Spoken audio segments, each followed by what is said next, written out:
If you open any current history book or watch any mainstream documentaries that actually manages to cover this part of the Second World War, it will be impressed upon you that Heisenberg, the nuclear scientist, failed to deliver a nuclear bomb to the German Reich, either deliberately, a thesis he discreetly hinted at himself in latter years, or simply because he could not make it work.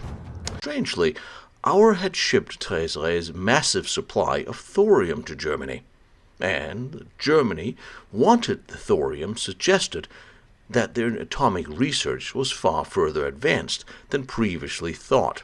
In his memoirs, Pasch later notes that this uranium was used in the bomb dropped on Hiroshima. The other side of this was that the Germans apparently had so much uranium they could leave this enormous stock in a warehouse in France without even needing it for their nuclear research or programs.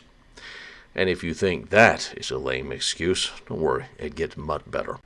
General Eisenhower radioed the Pentagon, and I quote, "Boris Pasch have hit the jackpot," end quote. It is looking more and more as if it was not the Americans but the Germans who won the race to create a ready-to-use nuclear weapon, when we incorporate the information I will now present to you. Deebno is the man to look at, and when you look at the introduction of what happened to people and what these various German nuclear scientists were doing after the war, it's not even mentioned in the papers that Deebno patented a nuclear propulsion for huge tanker ships a few years after the war ended, and many other things. And one more thing, we have to remember the Germans never only bet on one card, ever. So we are being told to believe that the might of the Reich and hopes of winning the war with a war-winning weapon hung on Heisenberg. And all that is supposed to have come out of these vast capacities was a slightly radioactive reinforced concrete in a cave under a church.